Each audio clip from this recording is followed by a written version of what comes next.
listening to LOA Recon with the Good Vibe coach Jeanette Ma, where we dissect the ins and outs and the art and science of conscious creation, all intended to amp up your manifesting game. Let's have some fun together.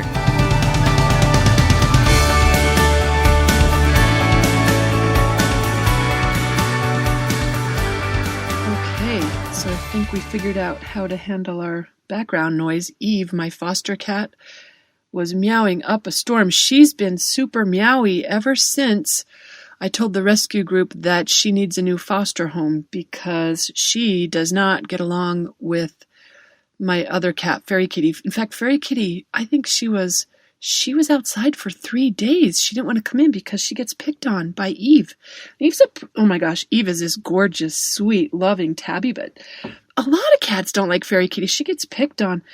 Anyway, ever since I told the rescue group that Eve needs a new foster home, I got her last year when she had kittens. Oh my gosh, this is the cat that had kittens in a window well in Garland, that's northern Utah, super cold, in a February snowstorm.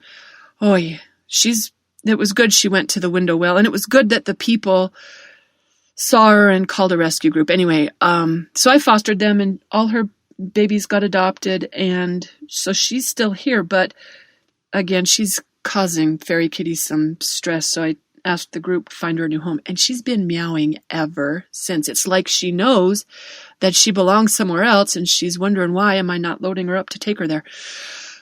So if you hear a cat meowing in the background, that's who it is, but once I invited her to come sit on my lap and pet her, and then she stopped meowing. So as long as I keep petting her, I think we're going to be fine. But I had a couple things I wanted to share today. Oh yeah, they were recent stories about how quickly things happen when we strongly activate a vibration. And that's why it's so wise for us to pay attention to what we're activating. One example was when I was recording a new course for GVU members called Manifesting Methods. It's a compilation of different tools, processes, and exercises for how to get lined up with what you want. And one of the tools I was sharing about, I called it vibrational drafting. It's where you basically ride someone else's vibrational coattails.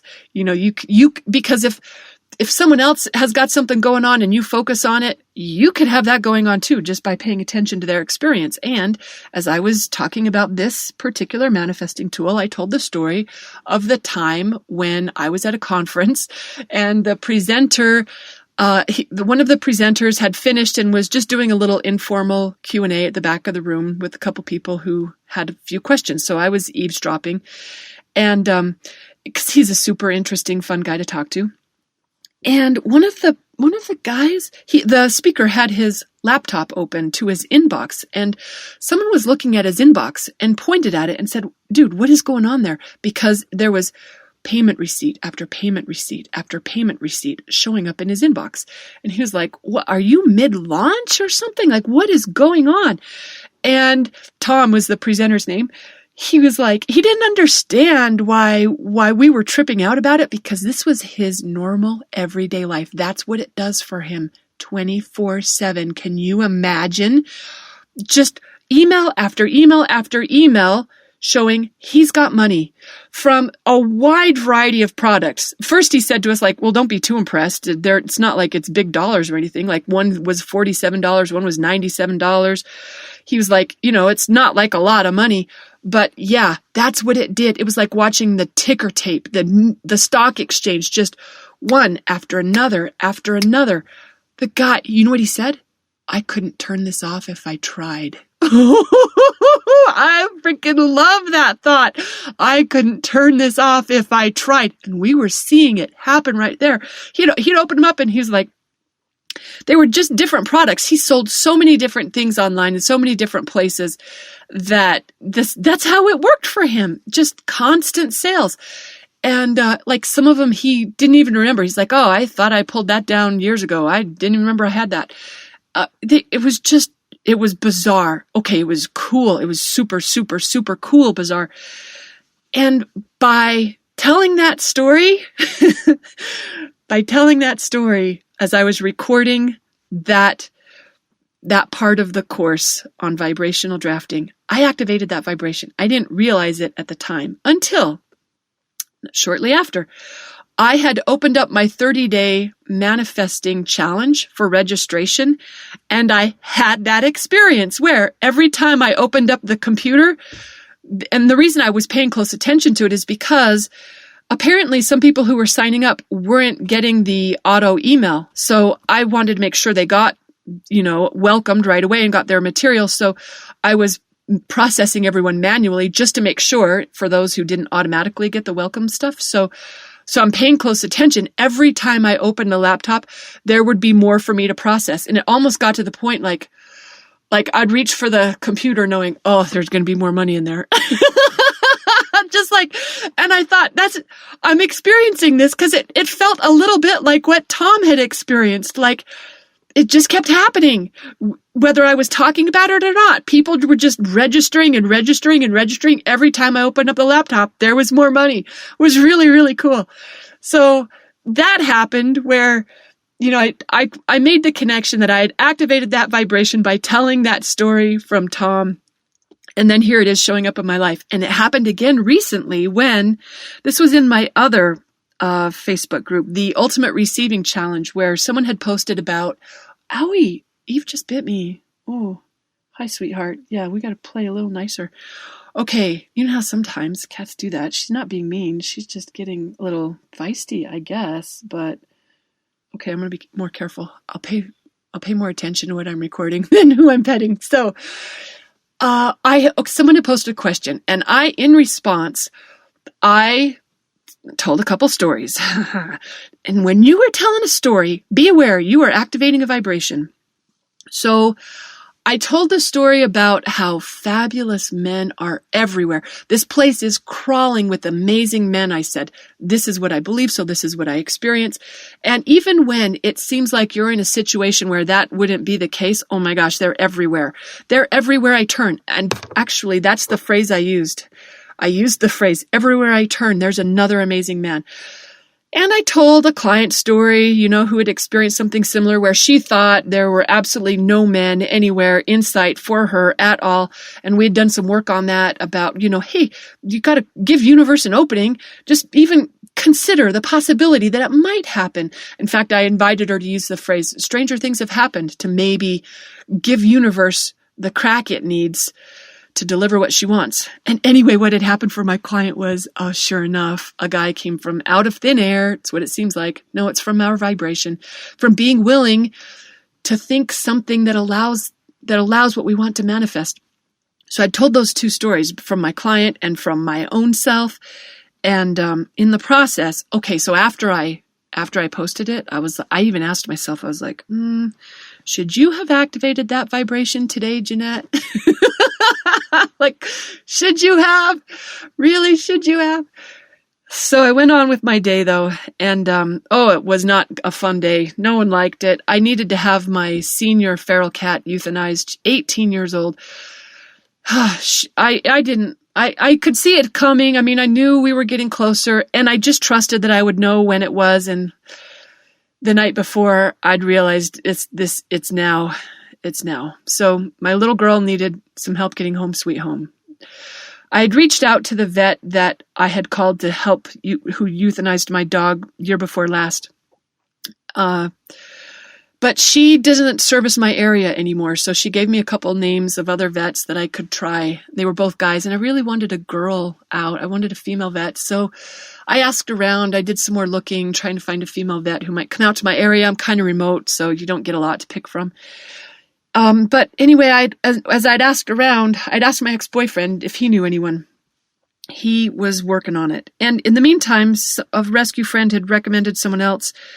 So I booked that vet to come out, and I told my ex-boyfriend, I said, I found someone, and I told him what it was, and he was like, girl, that's pretty expensive. He said, I can do better than that.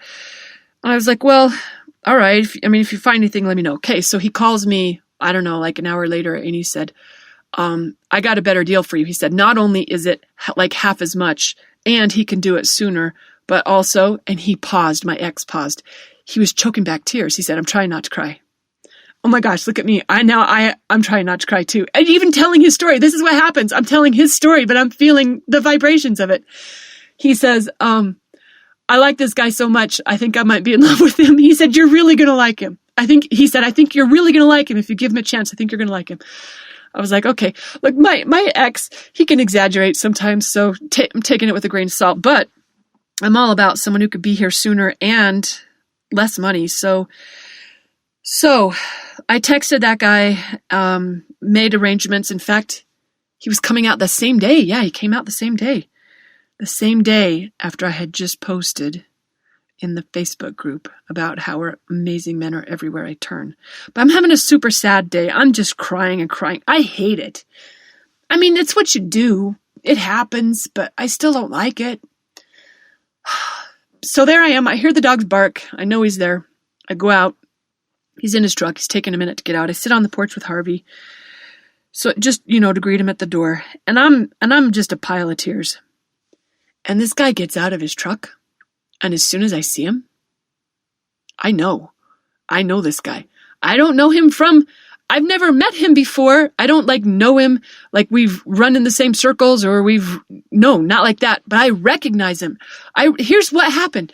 I saw him and all of a sudden I burst into this big smile. I was just a pile of tears. I see this guy and I just burst into this big smile and I had to stop myself from saying, oh, it's you. Like I recognized him, but that's what I felt in my heart. As soon as I looked at him, I was like, oh, it's you. And I didn't know him, except I did, and I also had to resist the impulse to run and give him a hug. It was crazy. It was so crazy. I mean, when I met Russ, I felt like I had come home. I knew this guy. I mean, from the very moment I laid eyes on him, I knew. And I've felt that way with cats before. The time I met Flamer as a kitten, I felt that way with Holmes before. Like you just walk in and And I felt that way when I saw this vet who came to euthanize my cat. Luckily, I did not run up and give him a big hug. I put myself in check.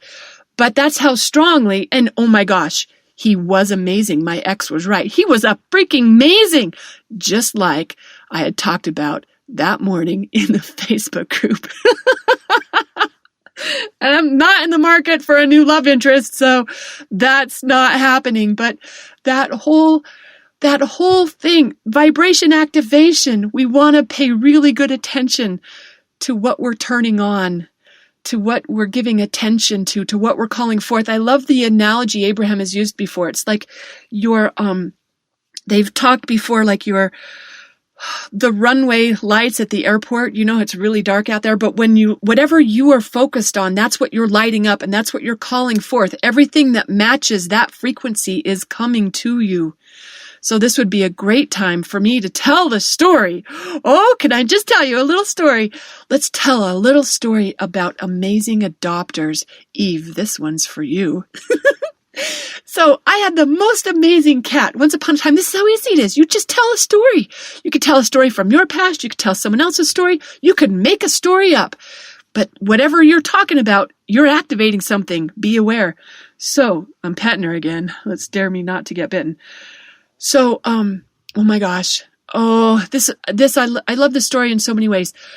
I had 2 kittens who had been adopted. They got returned by a woman who got married. She returned them as adults. They were like a year old when I got them back. In fact, Fairy Kitty was one of them. Fairy Kitty came back with Xena Princess Warrior. They weren't sisters, but they were raised together because Fairy Kitty was, she was an orphan kitten that the shelter put in with this other litter of 4. So, and Fairy Kitty was a couple weeks older. So she was like my pictures of these kittens. She's like this giant kitten compared to the teeny weeny babies. But, anyway, they got adopted together, Fairy Kitty and Xena Princess Warrior, who is the best cat I've ever met in my entire life, hands down, bar none. And I've known some amazing cats. Yes, I have known some amazing cats. No, there was never a better cat than Xena Princess Warrior. She was amazing in so many ways. Look, I'm activating amazing cats too. That's not just going to be good for my next adopter of Eve, but also good for me because I got a kitten in my foster room that I think has my name on it. So this is a really good time to activate amazing cats. So Xena Princess Warrior, she turns out to be the most amazing cat I've ever met in my entire life. One reason is because well, if I had 30 minutes, I could barely even scratch the surface of why she was such an amazing cat. You're an amazing cat too, Eve. She's looking right at me. Yes, you're an amazing cat too. But Xena Princess Warrior, listen to this. So, when I would take the dogs snowshoeing, on the property next door to me, she would not only follow us, that girl would get in front of us. Xena Princess Warrior led the way of the pack when we were out snowshoeing. She didn't wait for anyone to make her any footsteps. No trail. She was breaking trail. She was the coolest cat ever. She was a Siamese. Is a Siamese. Okay, so then get this. So I'm like, holy Hannah, I've got the coolest cat in the entire world right here, right now. But I can't keep her because she's a people cat. Like, she wants lap time. She wants to interact with people a lot. And I am one person with a lot of cats. So a cat who wants people time, I'm not an ideal home for. But I was refusing a lot of people for her because, she's amazing. She's got to have amazing people. And if they didn't show up, then I was totally keeping her. But get this amazing couple from Colorado. Look, we don't adopt out of state because for a variety of reasons. One, it's hard to get them there. Two, how are we going to follow up effectively? And if we have to do a return, that's hard too. So there's all sorts of reasons not to adopt out of state. So when this couple from Colorado put in an application on Xena Princess Warrior, I knew we would not be, it was a no. The rescue group had me call to tell them so. So I get on the phone with the nicest couple. Are they the best adopters? I don't know about the best adopters, but they're pretty close. I bet they're going to be on my top 15, if not top 10 list of amazing people who adopted animals from me. Oh my gosh. So they were so cool. I said yes to getting this cat to Colorado. How do you like that? That's how cool they were. In fact, they were so cool. I said, if I could live with them, I would. They were really, really cool. So off goes Xena Princess Warrior to live happily ever after with the best people in the world. And I just activated that vibration right here and now while I am turning it on for Eve to get a new person to live with. And that's how easy it is for us to activate what we want. So just pay good attention to what you're activating. Make sure that it's something you're going to welcome when it shows up. That's my fun story for the day. I hope you enjoyed it. Thanks for listening. Happy manifesting, everyone.